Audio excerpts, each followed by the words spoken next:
스피노자 욕망의 기하학 지난 시간에 이어서 진행하도록 하겠습니다. 지난 시간에 이제 감각적인 어떤 쾌락 같은 것들 말씀드리면서 그게 이제 극도로 막 마음의 동요를 일으키고 이런 부와 명예에 대한 과도한 추구에 대한 어떤 그런 자극을 유발시키면서 막 수동적 감정 상태에 오히려 몰아넣는다라는 식으로 말씀을 드렸었어요. 그죠?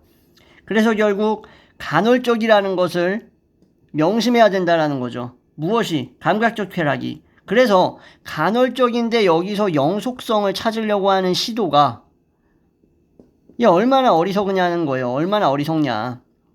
그래서 후회하고 회한이라던가 불쾌감 같은 것들이 당연히 생성될 수밖에 없어. 왜? 간헐적인 것에서 영속성을 찾으려고 하니까 당연히 안 되죠.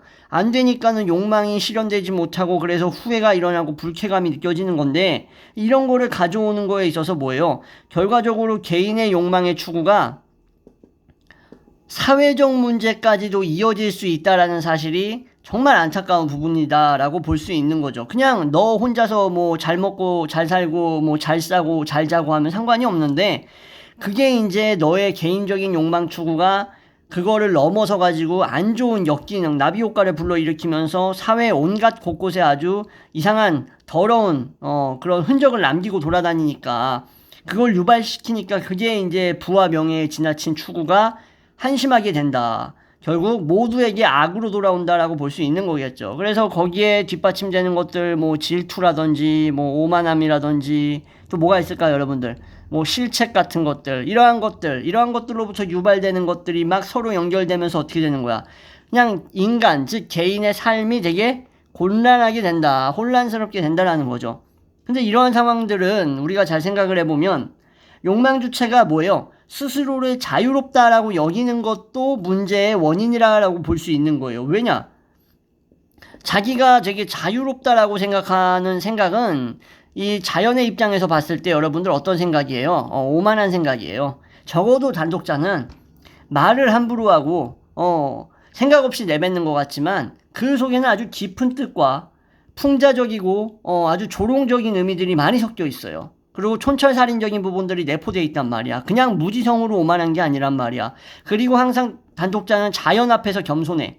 왜? 나는 내가 자유롭지 않은 욕망 주체라는 사실, 끊임없이 욕망하고 멈추지 않고 바라고 있다라는 것, 그게 바로 인간의 본질이라는 것을 너무 잘 알고 있기 때문에 자연 앞에서 절대 오만하지 않아. 그런데 우리 말인들, 세속적 인간들은 어떻습니까? 그렇지가 않단 말이야. 그래서 이 욕망 주체가 지가 언제까지 자유로울 수 있는지를 가늠도 하지 못한 채 자유롭다라고 믿고 착각하면서 자기의 행동이 결국 자기의 선택의 실수로 인해서 나은 것이라고 막 질책하거나 스스로 막 자책하거나 아니면 막 후회를 한다라는 거예요. 결론적으로. 후회라는 거, 자기를 질책하는 거, 왜 일어나는 거다? 내가 자유롭다라고 착각하니까 일어나는 거예요. 그래서 거기서 오는 아주 중요한 감정이 있는데 그게 바로 폭력적 감정이다라고 얘기합니다. 여러분들도 과거에 한번 일어났던 일들, 후회스러웠던 일들 한번 상기를 시켜보세요. 그 후회라던가 자기 자신을 막 질책하고 비난할 때 들었던 그 감정 속에는 폭력적 감정이라는 게 내포되어 있습니다. 반드시 내포되어 있어요. 내가 자유로운데 내가 왜 이딴 선택을 해가지고 나한테 이런 시련을 안겨주는 걸까? 이런 혼란을 왜 스스로 자발적으로 제공하고 있는 걸까라는 거에 대한 폭력적 감정이 반드시 수반된다. 그래서 불행한 인간들에게 막 충고라고 막 씨부리면서 막 이건 이렇게 했으면 좋았을 거다 임마 막 이러는 사람들도 결국 자기 자신의 불행을 위로하는 거고 자기 자신이 자기 자신이 벌려놨던 그 후회들 그런 것들의 생각에 사로잡혀가지고 결국 뭐 하는 거예요? 스스로 자위질하는 거랑 크게 다를 게 없는 거예요. 그래서 제가 여러분들도 아시겠지만 인티제이라 그런지 모르겠지만 남한테 이렇게 막 충고랍시고 막 이렇게 듣는 거 정말 싫어합니다. 왜냐면은 결국 그 자식도 자기 자신의 문제를 해결하지 못한 거에 대해서 막 남한테 훈장질 하려고 하는 거에 불과한 거거든요. 그러니까 결론적으로 서로가 이득이 될 게 별로 없어. 한쪽이라도 서로가 한쪽 입장에서 자유롭다라고 믿는다면 그것은 우리가 진짜 제가 다시 한번 말씀드리지만 자연의 원리나 섭리에 대해서 반만 이해하고 반은 전혀 이해하지 못하고 있다라는 것과 똑같고 그런 생각에 사로잡혀 있다라면 내 자율성이 자기 자신을 어디까지 구원할 수 있는가, 그것의 한계는 어딘가에 대해서 전혀 이해하지 못하고 있다라는 거예요. 그러니까는 이게 뭐 단순히 결정론에 대한 예찬이다, 주어진 것에 대한 체념이다라고 받아들이면 안 되는 거야. 왜? 내가 자유롭지 않다라는 것을 알고 있음으로써, 인식함으로써 나의 오만과 나의 후회와 나의 질책, 뭐 비탄, 뭐 비난, 질책 감정들, 뭐 자기 뭐 혐오 이런 것들에 대해서 올바르게 바라보고 올바르게 개선할 수 있는 방향성을 찾으려고 노력하게 된다라는 거거든요. 실질적으로 봤을 때. 그래서 욕망이 이렇게 무한정하게 지속된다라는 것, 이거는 뭐 누구도 부정할 수 없는 사실이야. 욕망이 끝도 없이 진전돼. 언제까지? 개체가 소멸될 때까지 욕망이 지속된다라는 것은 안타깝게도 방금 말씀드렸다시피 바로 그 유한성, 그 필멸성, 시간성이죠, 시간성. 갑자기 막 목이 잠기네. 나의 목도 유한성과 시간성의 굴레 안에서 자유로울 수 없는 노예이니까. 그러니까 이렇게 목이 잠기나 봐. 여러분은 깜짝 놀라셨죠? 예. 갑자기 이러다가 이제 숨이 탁 막히고 기도가 막히면서 급작스럽게 급사를 할 수도 있는 게 인간의 삶 아니겠습니까? 그렇게 유한한 삶이죠. 그래서 결국 욕망의 무한정한 지속은 유한한 시간성 앞에서 무릎 꿇고 패배할 수밖에 없다. 그래서 그 이유 때문에 결국 우리가 항상 걱정하는 그 죽음에 대한 불안이 어떻게 되는 거예요? 욕망의 삶을 지배할 수밖에 없는 거예요. 죽음이라는 생각이 왜 욕망을 지배할 수밖에 없는가? 욕망은 왜 끊임없이 지속되는가? 어찌 보면 욕망이 지속되려고 하는 것은 그 죽음이라는 것에 대한 불안이 언젠간 끝날지 모른다라는 생각 때문에 하나라도 더 욕망하려고 이끄는 게 아닐까라는 심오한 생각까지 가볼 수 있다라는 거죠. 왜? 유한하고 시간성에 사로잡힌 존재니까. 그래서 그러면 단독자님, 이러한 인간의 나약하고 처절한 욕망에 대한 불합리한 이런 부분들을 어떻게 해야 될까? 그래서 스피노자는 욕망에 대한 제대로 욕망을 회복할 수 있는 어떤 그러한 방법이라던가 이런 것들을 찾아야만 한다라는 식으로 얘기를 합니다.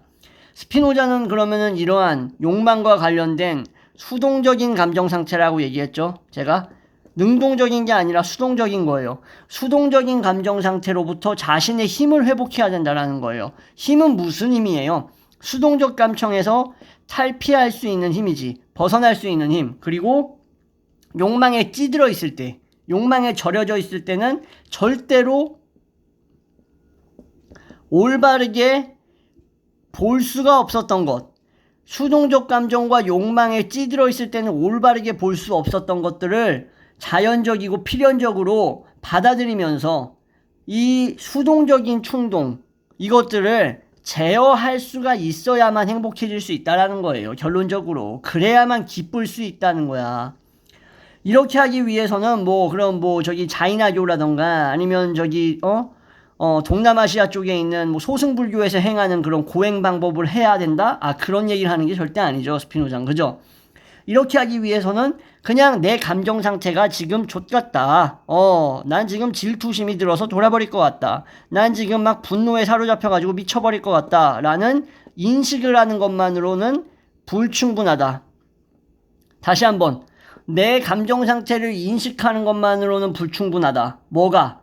수동적 충동을 제어해야 되는데 인식만으로는 불충분하다고. 그러면 그릇된 관념, 혼란스러운 관념 같은 것들이 자연의 전체적인 힘의 일부분이라는 사실을 알아야 돼. 그러니까 여러분이 가지고 있는 그러한 잘못된 관념들도 결국 신즉 실체 자연 안에 포함되어 있기 때문에 이 잘못된 관념들도 유발되는 거겠죠. 그쵸? 그러니까 이게 자연의 힘의 일부고 이것이 더 강하게 우리의 욕망 주체를 수동적 감정으로 이끈다면 강한 힘이 적은 힘을 이겨버리듯이 욕망 충족이 좌절될 수밖에 없다. 왜? 잘못된 관념으로 수동적 감정 상태에 사로잡혀서 화를 느끼는데 어떻게 내가 진짜 원하는 욕망을 실현시킬 수가 있는가?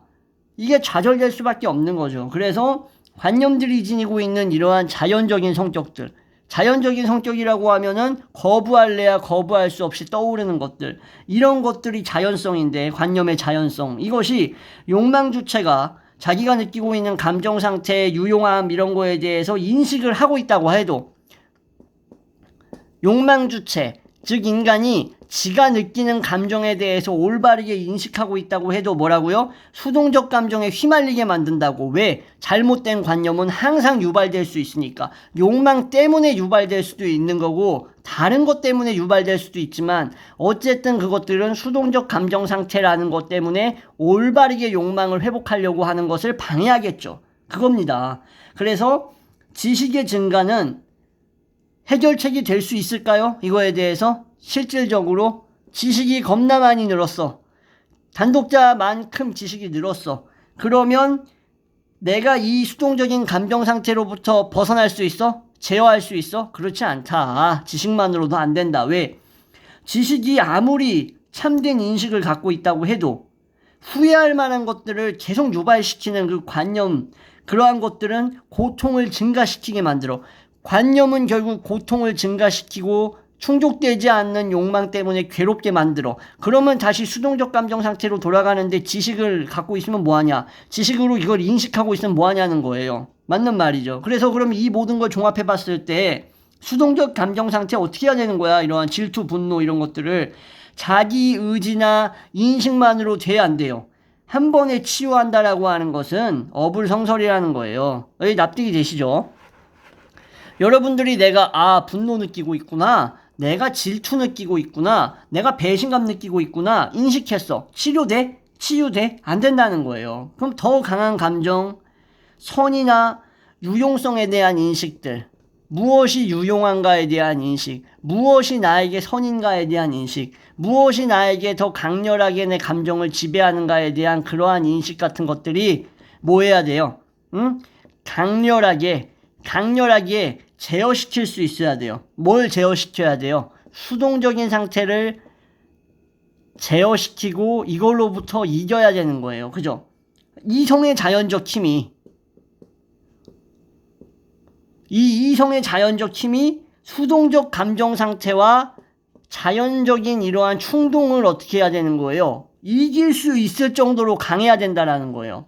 스피노자는 합리론자죠. 합리론자의 특징이 뭡니까? 이성에 대해서 절대로 안 좋게 얘기하진 않습니다. 그죠? 합리론자들은 이성에 기반을 두고 이성을 통해서 인간의 어떤 개선 가능성을 파악했던 존재들이기 때문에 물론 양의 차이, 그 질적 차이는 어느 정도 있을 수 있겠지만 대부분은 합리론자의 이러한 바탕에는 이성을 통해서 불합리하고 잘못되어 있는 것들을 개선시키는 방향으로 얘기를 하죠. 스피노자 역시 마찬가지이기 때문에 네가 아무리 너의 수동적 감정에 인식을 하고 그거에 지배당한들 새로운 상태로 벗어날 수 있냐? 안 된다는 거죠. 내가 인식하는 것만으로 안 된다는 거야. 유용성과 선이라는 것을 인식을 해야 된다는 거예요. 내 감정 수동성을 인식한다고 되는 게 아니라 유용성이 뭔지, 선이 뭔지, 뭔가 이성적으로 자연적 충동을 억누를 수 있는지를 알아야 된다는 거예요. 그래야 비로소 행복의 흉내라도, 행복의 신용이라도 낼 수 있다라는 건데, 스피노자는 그래서 적합한 관념이라는 걸 얘기합니다. 적합한 관념을 형성해야 된다 그래요. 이거 중요합니다. 적합한 관념을 형성해야 된다. 이상한 관념을 형성하면 넌 계속 그 수동적 감정에 지배당하는 거야. 질투에 지배당하고 분노에 지배당하고 오만에 지배당하는 거야. 적합하지 않은 관념을 갖고 있으면. 그렇기 때문에 적합한 관념을 형성해가지고 수동적 감정 상태를 극복해야 된다라는 거예요. 그래서 부적합하고 수동적인 요소들을 제거해야 된다라는 거예요. 적합한 관념이 제거시켜야 된다. 수동적인 요소들을 제거시켜야 된다는 거예요. 그럼 이 적합한 관념은 얼마나 확실하고 분명해야 되는가가 중요하겠죠. 그죠? 감정이라는 것도 스피노자는 일종의 적합하지 않은 관념으로 생각해야 된다라고 얘기해요. 감정은 관념이라는 거예요. 관념과 동일시된 다른 관념을 새로운 관념으로 체인지, 대체, 시프트 하라는 거예요. 이해되세요? 질투, 오만, 분노 이런 것들도 감정이다. 수동적 감정도 관념이다. 이 잘못된 관념은 적합한 관념으로 대체한다. 이렇게 해야만 수동적이었던 감정이 수동적이지 않게 되고 비로소 재정의가 일어날 수 있다. 재정의가 일어나야만 감정이 정신 영역 안에서 정신 영역 안에서 올바르게 재정이 돼야만 재통합이 되고 재화할 수 있다라는 거예요. 감정이 잘못 정의되어 있으면 재정의가 불가능하다라는 뜻이에요. 한마디로. 그래서 감정을 유발한 외부 원인에 대한 생각들, 아무개 놈 때문에 내가 분노했어 라고 생각하겠죠. 무슨 사물 때문에 내가 무서웠어. 그러면 그런 것들로부터 격리시켜 놓고 A라는 것 나에게 공포를 유발했어. B라는 것 분노를 유발했어. 이런 걸로부터 격리시켜 놓고 뭐 한다는 거예요? 감정을 다른 사유와 연결되는 관념으로 유도하는 거예요. 자, A가 공포를 유발하고 B가 나한테 분노를 유발했으면 A와 B와 격리된 채 다른 관념, 다른 사유와 연결시키는 거예요. 무엇을? 특정 상황을. 예를 들어서 자동차라는 게 있고 자동차 때문에 싸움이 일어났어. 보험 처리하느니 많이 씨발 네가 튀어나왔으니까 내가 어쩔 수 없이 피할 수가 없었잖니 막 이러면서 네가 끼어들었고 새치기 한 거 아니냐 하는데 그 관념을 거기에 자꾸 이렇게 몰두해서 이 A 새끼 때문에 B 새끼 때문에 이렇게 생각하는 게 아니라 자동차라는 것이 나에게 지금의 이 상황을 만들었지만 결과적으로 자동차라는 것이 나에게 어떠한 의미고 어떠한 존재로서 작용하고 있는가, 이 사물 자체가 나한테 어떠한 관념을 통해서 나의 삶을 이끌어 왔는가, 이런 식으로 자꾸 그 감정을 지금 이 외부 원인이라고 생각되는 걸로부터 떨어뜨려 놓고 자꾸 다른 사유와 연결을 시켜야 된다라는 거예요. 무슨 말인지 이해하시겠죠? 그래서 유도를 해야 된다. 그럼 이런 유도를 할 수 있는 게 수동적이고 감정적인 게 어떻게 이런 식으로 적합한 관념으로 유도하겠냐는 거예요. 당하는 입장이고 패시브한 입장인데 능동적으로 이성으로 이끌 수 있냐는 거지. 안 되지. 계속 이 A 탓 B 탓하고 앉아있을 거 아니에요. 그죠? 그러니까 거기서 벗어날 수가 없는 거야. 왜? 수동성이기 때문인 거죠. 그래서 수동적인 감정의 전형인 마음의 동요, 불안, 미움 감정 이런 것들이 다 파괴돼야 돼. 재정의를 통해서 파괴돼야 돼. 사유를 통해서 새롭게 관념을 형성해서 파괴시켜야만 돼. 그렇게 관념과 동일시되는 감정, 이러한 감정 상태에 적합한 관념에 이러한 연쇄를 이어가야 된다. 적합한 관념 하나로 끝나면 안 되고 이러한 것들이 연쇄를 유발시키면서 얘네들로부터 유발되었던 것들로부터 재정이 되어야 된다. 그래야만 욕망 주체는 감정에 대한 인식이 잘못되지 않고 좀 더 깊어지고 좀 더 깊어지면서 올바르게 그것에 대해서 파악할 수 있다라는 겁니다. 무슨 말인지 이해하시겠죠? 자, 오늘 스피노자 영상은 여기까지 설명하도록 하겠습니다. 그리고 다음에 또 이어서 가도록 할게요. 자, 이러한 부분은 여러분들이 한번 생각을 곰곰이 해보셨으면 좋겠습니다. 자기 자신의 이성에 대한 힘을 얼마나 믿을지는 잘 모르겠어요. 여러분들이 스스로의 이성의 힘을 얼마나 믿는가, 제가 스스로의 이성의 힘을 얼마나 믿는가, 이런 거랑은 조금 개별적인 주관적인 차이가 있을 테니까. 그렇지만 중요한 건 뭐다? 스피노자 철학에서 합리론자 입장에서 언제까지나 수동적 감정에 머물러 있고 재정의하지 못하고 재정립하지 못하고 새로운 관념의 연쇄와 연결시키지 못하고 적합한 관념을 만들어내지 못하면 그 수동성에서, 그 불행에서, 그 감정에서 절대 탈피할 수 없다라는 거야. 그러면 참된 행복은 있다 없다? 없다라는 겁니다. 네, 이렇게 해서 영상 마무리하겠습니다. 감사합니다.